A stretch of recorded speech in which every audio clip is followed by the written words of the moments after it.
wabarakatuh. Nahmaduhu wa nusalli wa nusallim ala rasulihil karim wa ala alihi wa ashabihi ajma'in, amma ba'du.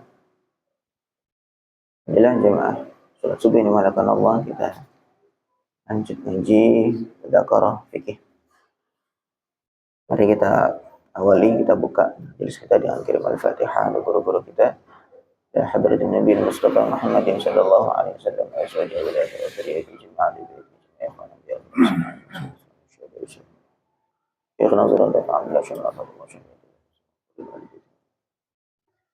إلى شيخ زين الدين المليبري إلى الشيخ عبد الرحيم الفاتحة. أعوذ بالله من الشيطان الرجيم. بسم الله الرحمن الرحيم.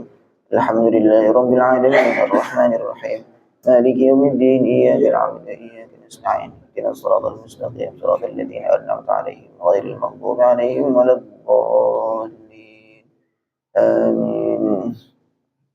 بسم الله الرحمن الرحيم. فصل fi man fata alaihi salatu madza yajibu alaihi. Pasal menerangkan orang yang punya hutang salat atau dia terlewat mengerjakan salat, apa yang wajib atas dia. Wa man wajabat alaihi salatu, siapa saja, barang siapa yang dia sudah wajib salat, berarti sudah memenuhi persyaratan wajib sholat, sudah balik, akalnya juga sehat. Fafatathu, kemudian sholat itu terlewatkan. Wajib alaihi qada'uha, maka wajib atasnya mengqada' sholat itu. Mengqada' berarti membayar.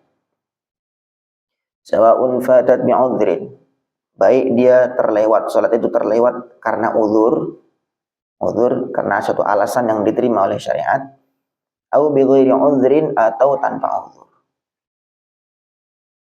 Misalkan ketiduran, itu termasuk uzur, ya, termasuk ketiduran. Misalkan subuh kebablasan bangun jam 8 karena kecapean malam, maka itu namanya ketiduran, ada yang bangunkan, maka itu termasuk uzur. Maka bagaimana? Sholatnya sudah terlewat, apa yang wajib? Mengqada', wajib segera mengqada'. Fa in kana fawatuha bi'udhrin, kalau terlewat sholat itu dengan uzur, kana qada'uha 'ala tarakhi, maka mengqada'nya itu boleh tertunda. Maksudnya tidak harus segera kalau dengan uzur. Lakin yustahabbu lahu, tetapi dianjurkan untuknya ayyaqdiha 'alal faur, untuk mengqada'nya secara segera.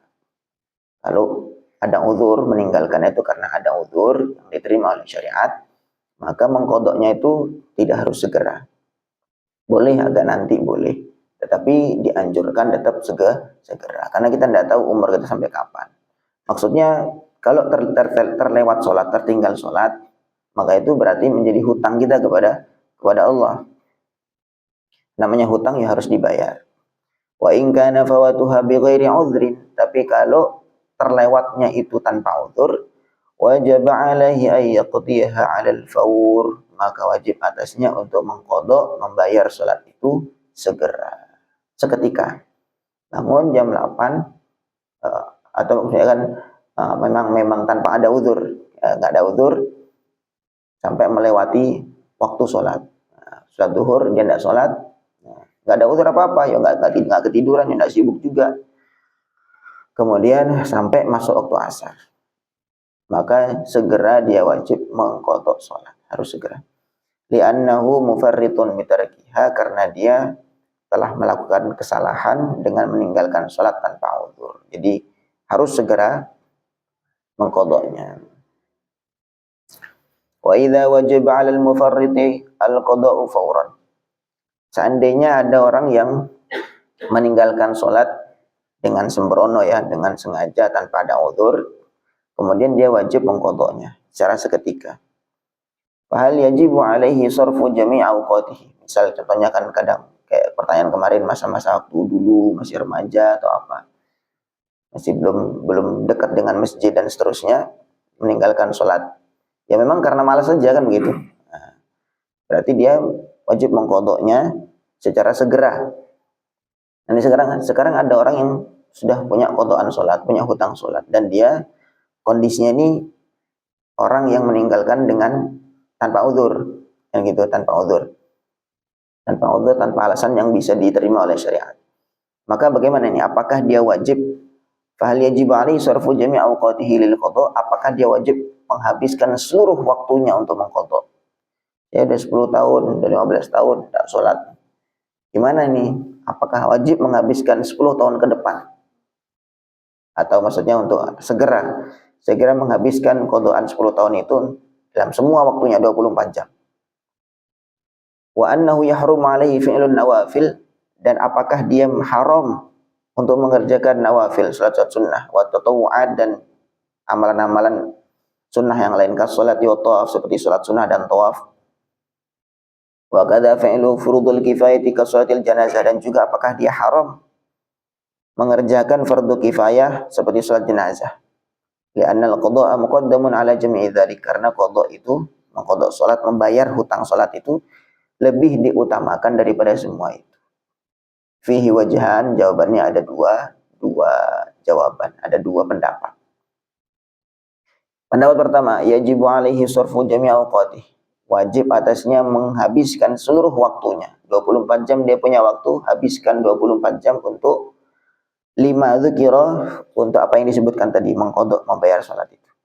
Siwa ma yahtaju li sarfihi lima la budda minhu, kecuali waktu-waktu yang dia gunakan untuk hal-hal yang harus dia kerjakan, kerja, untuk cari nafkah, seterusnya, atau mungkin buang hajat dan yang lain-lain itu.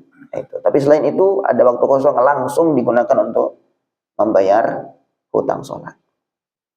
Min nahwi min naumin, butuh waktu untuk tidur misalkan, kan begitu.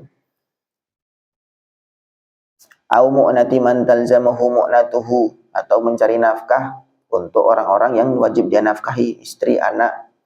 Awli fi'li wajibin, atau untuk mengerjakan perkara wajib akhara yang lain. Mudayyikin yukhsha fautuhu, yang mudayyatin yukhsha fautuhu, yang sudah tidak bisa diundur lagi. Wa huwa, pendapat ini, ma'tamada alaihi Ibnu Hajar wa Ramli, yang dipegang oleh Imam Ibnu Hajar dan Imam Ramli. Pendapat pertama, ya, pendapat pertama yang agak ketat. Orang yang punya hutang sholat, mungkin dulu masa-masa remaja atau apa, 5 tahun, 10 tahun, bagaimana? Berarti itu kan bisa kita gambarkan bahwa meninggalkan sholat waktu itu adalah karena kesengajaan. Memang nggak ada uzur, ya karena main aja, karena malas, kan begitu. Maka apa yang wajib atas dia? Yang pertama, kalau ikut pendapat yang pertama, dia wajib menghabiskan seluruh waktunya untuk mengqadha salat, dan dia haram mengerjakan amalan-amalan sunnah karena dia punya hutang wajib, begitu. Justru waktu-waktu salat sunnah itu dia gunakan untuk membayar qadaan hutang salat. Waktu salat rawatib, nah dia gunakan untuk bayar qadha salat. Waktu salat tarawih dia gunakan untuk mengqadha salat. Salat-salat yang lain, salat sunnah itu dilarang. Orang kalau punya qadaan salat fardu, maka dia dilarang mengerjakan salat-salat sunnah. bahkan salat fardu kifayah pun juga enggak boleh. Fardu ain dulu dihabiskan, baru kemudian salat-salat yang lain baru dia setelah lunas baru dia boleh mengerjakan itu. Sama seperti orang punya hutang. Kemudian sudah jatuh tempo, saya punya utang sama si fulan. Sudah jatuh tempo nih, waktunya sudah jatuh tempo. Kemudian saya punya uang juga. Ternyata di depan si fulan saya sedekah sama orang miskin. Gimana kira-kira perasaan si fulan? Oh, kamu udah jatuh tempo malah nggak bayar utang, malah sedekah. Perasaan saya malah, wah ini sedekah. Dapat pahala, kan gitu. Justru dosa, karena punya kewajiban bayar utang dan sudah jatuh tempo. Gambarannya begitu. Orang yang punya utang sholat dan dia punya waktu, itu dengan sudah jatuh tempo untuk bayar utang sholat, lah kok malah sholat sunnah. Nah, itu malah keliru. Dan mesti difahami bahwa mengqadha sholat itu diberi pahala sebagaimana kita mengerjakan sholat pada waktunya. Maksudnya dia pahalanya jauh lebih besar daripada sholat Sholat sunnah berapa kali pun tidak akan bisa membandingi sholat fardu satu. Sholat sunnah, kita walaupun banyak sholat sunnahnya, tidak akan bisa membandingi satu sholat fardu. Maka itu lebih penting, jauh lebih penting. Jangan merasa, ya saya nggak bisa sholat duha dong, saya nggak bisa sholat rawatib dong. Oh, kebalik. Kita membayar sholat fardu, itu pahalanya jauh lebih besar daripada mengerjakan sholat sunnah. Kemudian yang kedua, pendapat yang kedua, yakunul qada'u 'ala tarakhi, mengqada itu boleh tertunda. Maksudnya tidak harus habiskan seluruh waktunya untuk mengqada. Wal istita'ati, dan sekemampuannya. Min ghairi tadyiqin wala tasahulin, tetapi tidak sengaja meremehkan. Kalau tadi yang pertama, setiap ada waktu kosong langsung gunakan untuk mengqada salat. Kalau yang sekarang boleh agak tertunda, tetapi tentu tidak dengan menggampangkan, memudahkan, tasahul. Waqad qala Rasulullah sallallahu alaihi wasallam, karena berdasarkan sabda Nabi sallallahu alaihi wasallam, bu'itsu bil hanifiyah as-samhah.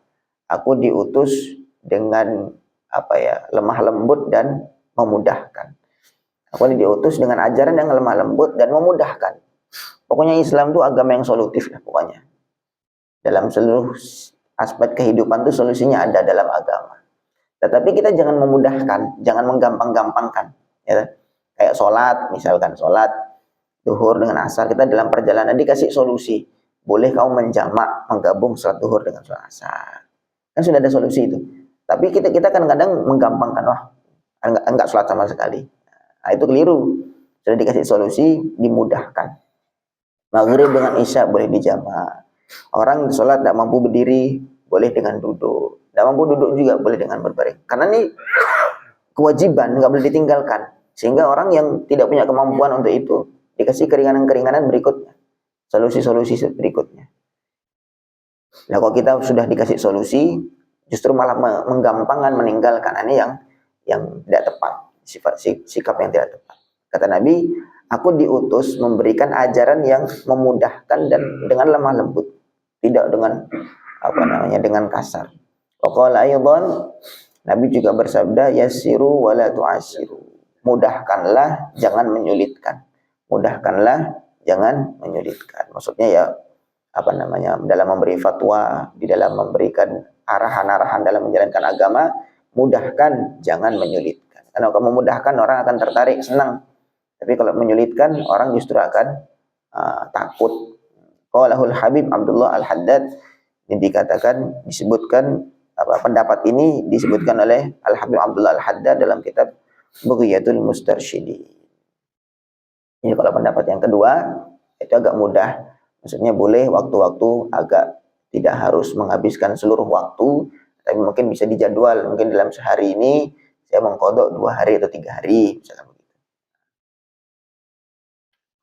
Walaupun tidak menghabiskan seluruh waktu.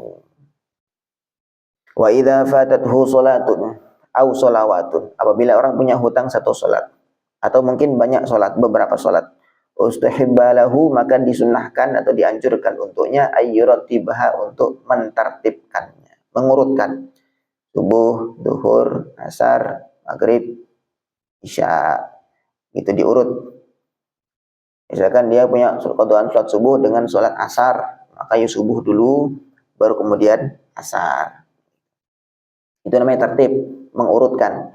Fayaqdiyas subha, maka dia mengqadha subuh, tsumma dhuhra, kemudian zuhur, tsumma al-'asra, kemudian asar, wa hakadha, dan seterusnya. Kama fa'alahu Nabi sallallahu alaihi wasallam yaumul Khandaq, sebagaimana yang dicontohkan atau dikerjakan Nabi sallallahu alaihi wasallam pada perang Khandaq. Wa istahabbu lahu aidan, dan dianjurkan untuknya, bukan wajib ya, dianjurkan, disunnahkan untuknya, ayyuqaddimal fa'idata 'alal hadirah, untuk mendahulukan sholat yang terlewat atau hutang sholat alal hadirah, atas sholat yang ada, sholat yang tidak dikerjakan.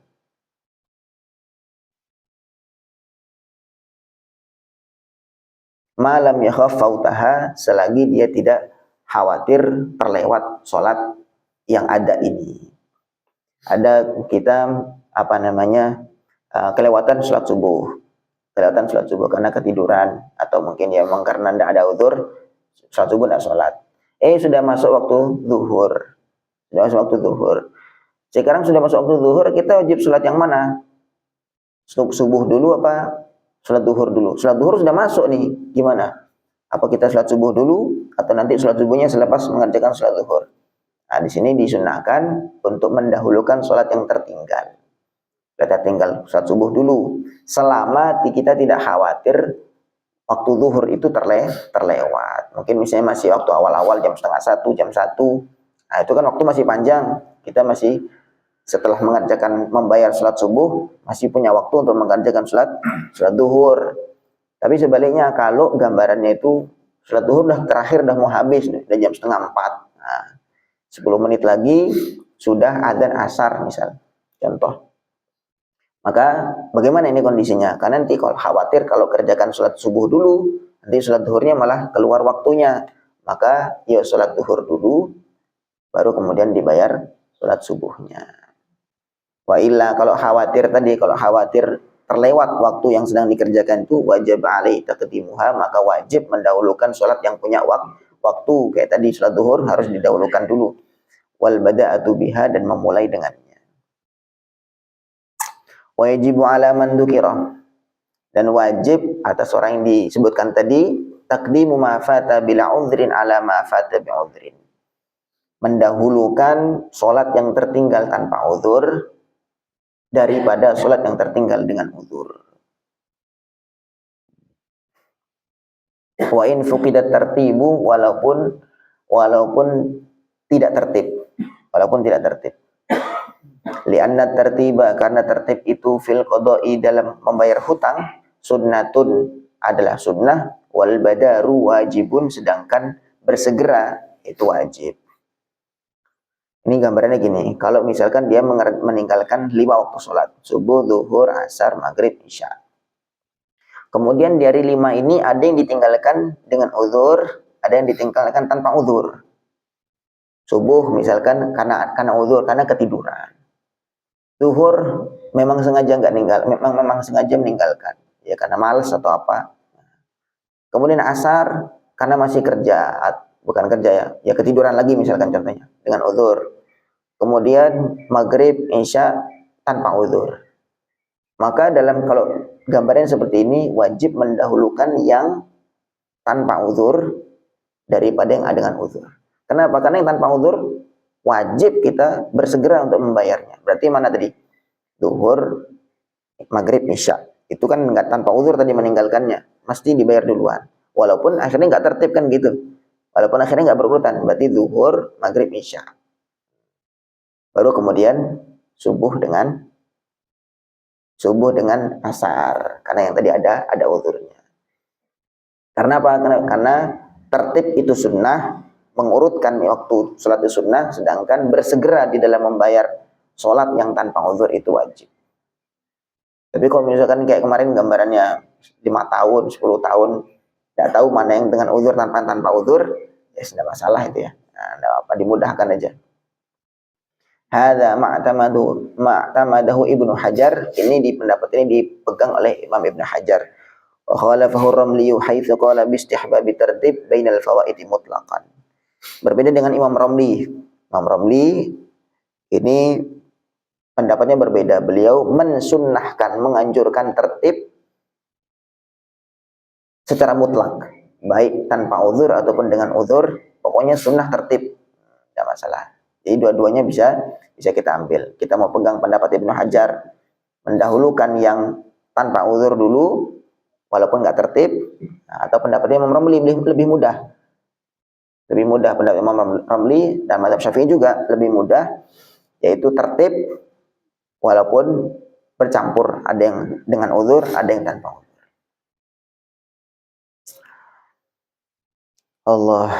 Terakhir, faidatun, man mata, ada orang mati, wa alaihi sholatu fardin, dia punya hutang sholat fardu, lam tuqda wa lam tufda anhu alal madhab. Menurut madhab Syafi'i tidak perlu diqadha dan tidak perlu dibayar fidyah.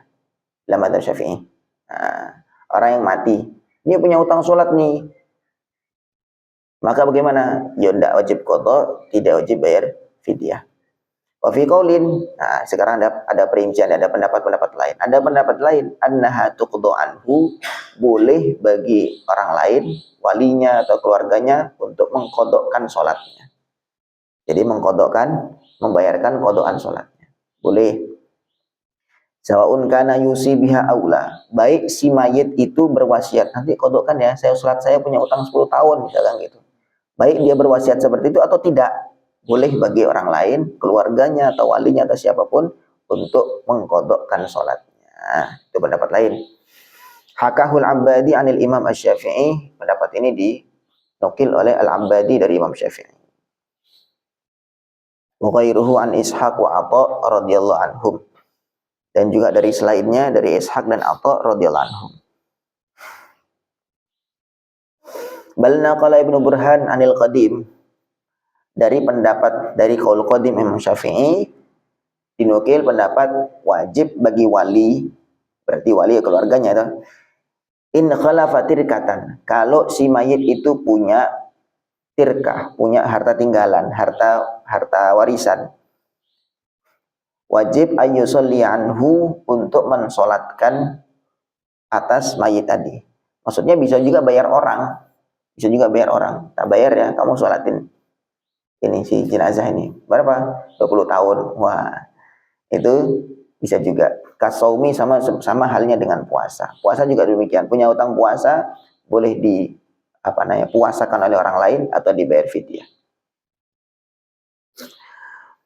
Wa wajha ala hadza, dan ada membuat pandangan baru beberapa ulama, katsirun, banyak minal ashab, dari ashabus Syafi'i, dari orang-orang mazhab Syafi'i juga, annahu yut'imu an kulli salatin muddan, dia boleh membayar fidyah dengan cara setiap satu salat dengan dihitung satu mud. Satu mud berarti 6 ons ya. Kurang lebih 6 ons, seperti satu mud itu 6 ons. Jadi satu salat 6 ons. Salat subuh, duhur, asar, maghrib, isya, semua setiap satu salat 6 ons. Tinggal dikalikan saja berapa tahun. Berarti satu hari 6 dikali 5 berapa? 3 kilo kan ya gitu. 6 ons berarti setiap satu harinya ya 3 kilo ya. Itu sedekah dengan setiap satu salat 6 ons.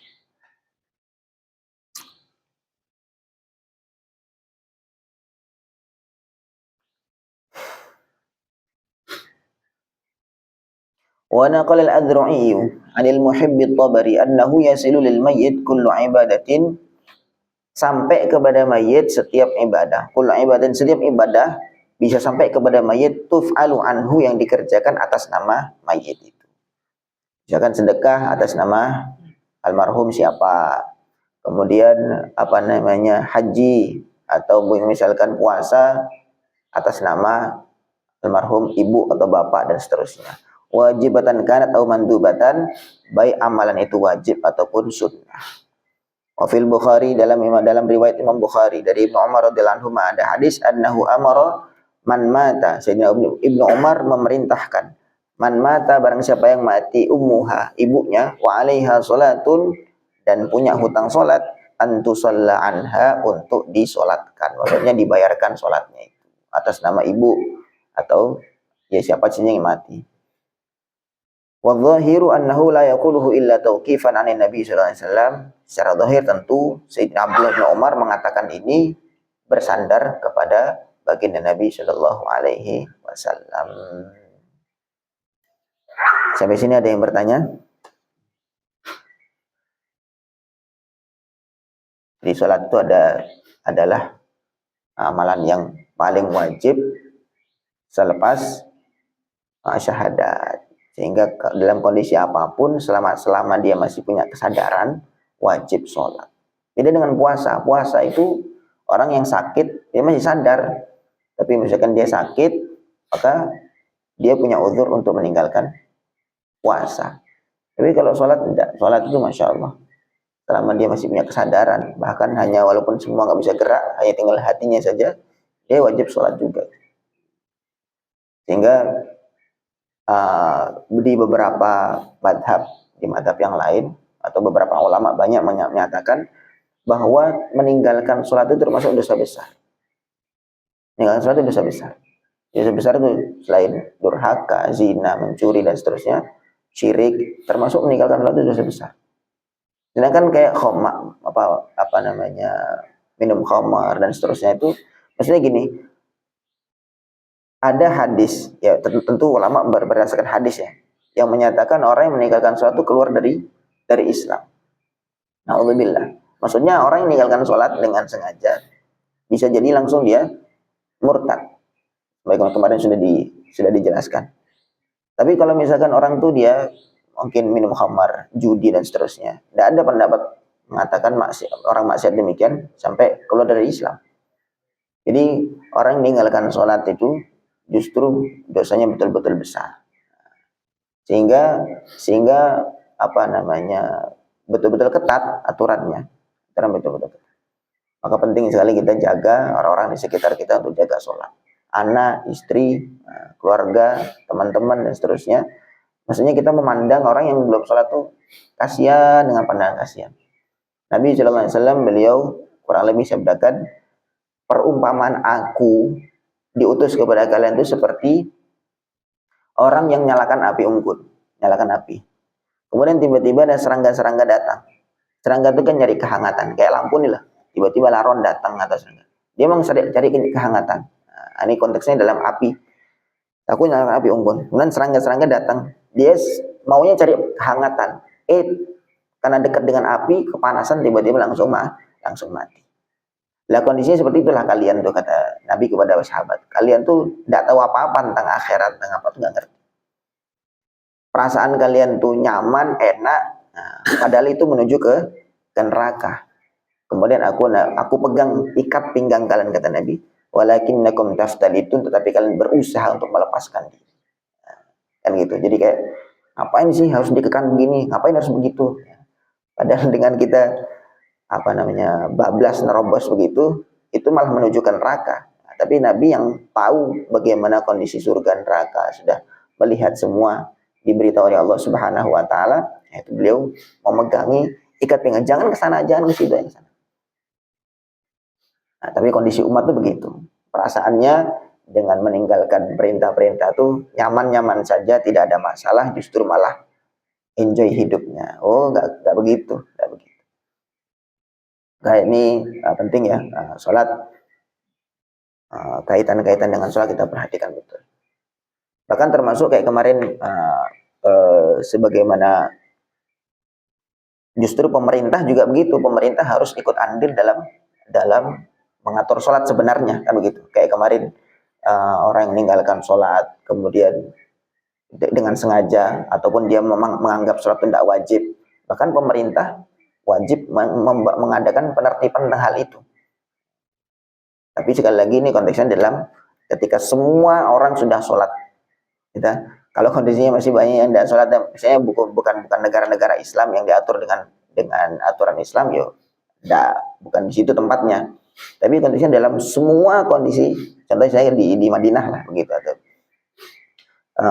semuanya sudah sholat, menjaga sholat dengan tertib. Nah, kemudian ada yang membuat kesalahan demikian, maka ini perlu ditertibkan karena nanti akan merembet kepada yang lain.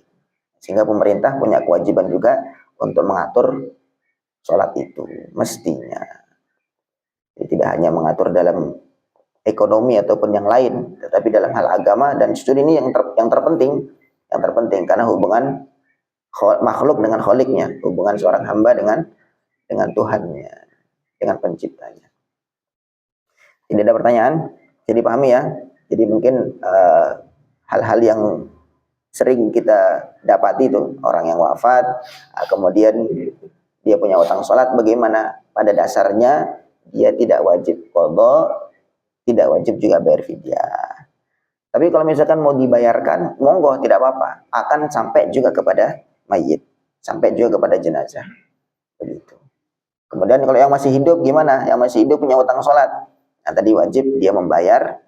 Dilihat dulu, kalau dia meninggalkannya karena uzur, ya dia boleh punya waktu longgar untuk mengerjakan membayar sholat itu. Tapi kalau misalkan dia tanpa uzur, ya segera kapan ada waktu untuk mengerjakan, langsung segera dikerjakan, dibayarkan utang sholat. Wallahu a'lam. Semoga Allah fahamkan kita bisa amalkan dan sampaikan. Subhanallah bihamdihi, subhanakallahumma bihamdika, asyhadu an la ilaha illa anta, astaghfiruka wa atubu ilaik. Assalamualaikum warahmatullahi wabarakatuh.